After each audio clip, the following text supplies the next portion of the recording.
Synergy Response here. Thanks for joining me. Wanted to talk about some common household problems that many run into, and that is bathroom mold. So here we are in this bathroom that has some problems with small splotching of mold up in the corners, and something that's very easy to address. And I wanted to show you how we can do that. For us here at Synergy, we prefer to help homeowners address small problems that are manageable before it becomes a large issue. As a general rule of thumb, areas greater than 10 square feet should be addressed by a professional, like us. But for all intents and purposes, today I'm going to show you how to properly treat situations like this. So the first step in properly addressing is to identify the full extent of the mold.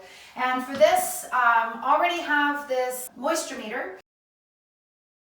It's important that you confirm exactly what kind of if there is moisture in the drywall. Here, the drywall is totally dry.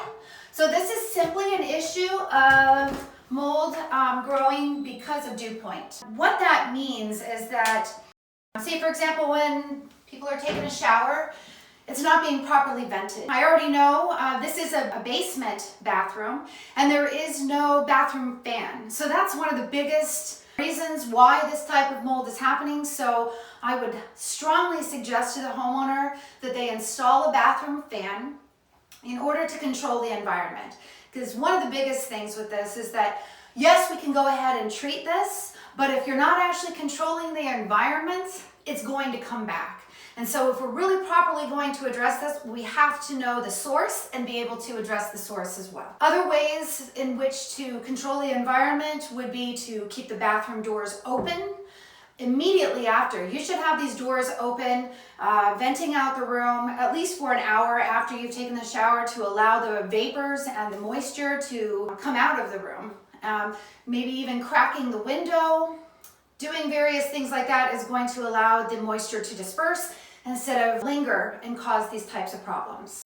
So the next step will be to eliminate the mold. So let's talk about the materials that would be required in order to do that. The first thing, very important, protection, an N95 mask. You're going to want this, as well as gloves to protect your skin, and proper eye protection. These are all very important because once you start disturbing the mold, it can go into the air. We don't want it to go into our eyes or to breathe it in or to have it touch our skin. So it's very important that you protect yourself when you're doing this type of work. The next thing that would be needed would be some concrobium. You can get this at Home Depot or Lowe's, so very easy to obtain. Concrobium mold control, as well as some rags. And I've got the concrobium in this water bottle here, so that it can be sprayed. And another item for the next step would be, also made by concrobium, is a mold stain remover. So it's a few different steps.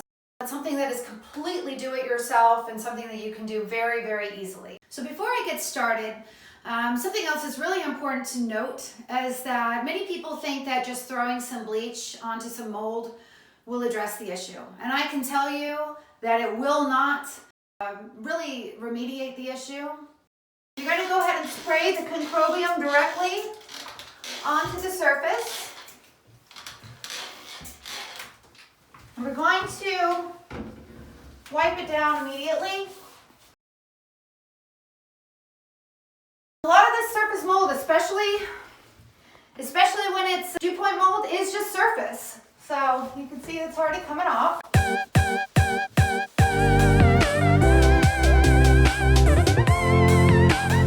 Alright, so after you've wiped down the areas that have the surface mold, you're going to want to make sure and put these in a heavy-duty bag, tie it up, and make sure that it's properly disposed of, because these are live mold spores.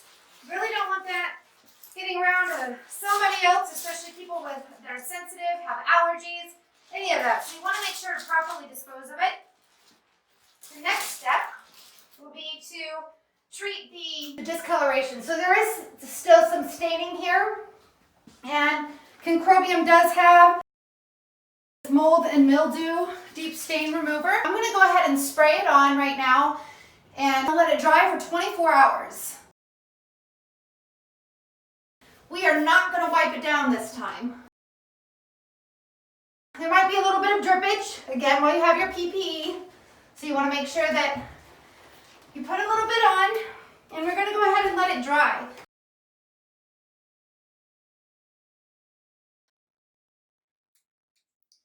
So again, I know it looks a little bit messy right now, but it is important that we just leave it alone and not wipe it again and disrupt anything further, because we're really trying to address the mold and address the staining more than anything at this point.